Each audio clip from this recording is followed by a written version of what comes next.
সবাইকে আসসালামু আলাইকুম। টিএইচ কোটা বেলে সবাইকে স্বাগতম। তো খামারে কি কি নতুন সেটআপ দিলাম সব থাকতেছে এই ভিডিওতে। তো আমাদের এখানে এই দুইটা সেটআপ ছিল না, এই দুইটা আমরা নতুন বসাইছি। এই দুইটা নতুন পানি দেওয়া হয়েছে, এগুলাতে আজকে পানি দেওয়া হয়েছে। তারপর এটা তো আমাদের আগে থেকেই ছিল, এটা পরিষ্কার করে রাখছি, এটা পরিষ্কার করতে হবে। হ্যাঁ, প্লান্টসগুলোতে রাখছি। আর হচ্ছে আমাদের এই তিনটা নতুন দেওয়া হয়েছে। এগুলাতে না হলেও আপনাদের 40-50 লিটারের মতো পানি ধরবে, এমন পানি ধরে এগুলা। এখানে তিনটা করছে, এখানে দুইটা করছে, আর এখানে এদিকে আমাদের একটা বড় সেটআপ আছে।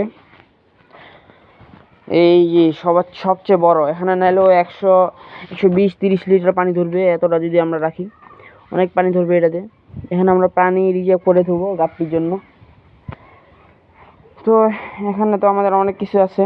তো ওখানে আছে আমাদের জেব্রার ফ্রাইগুলো, এখানে খুব আটও আছে, আটও করেছি, কারণ আমাদের অনেক অনেক প্রজাতির মাছ বাড়াতে লাগবে।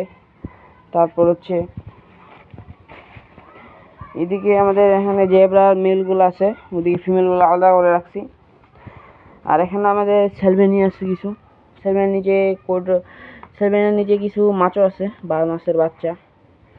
ওখানে এটা ঠিক করতে হবে, এটা ইয়া হয়ে গেছে। তো এখন ভিডিওটা এই পর্যন্তই। আজকে একটু আপডেট দিলাম যে কী কী নতুন সেটআপ করছি। তো এই দুটি, সবাই ভালো থাকবেন, চ্যানেলটিকে সাবস্ক্রাইব করে দিবেন।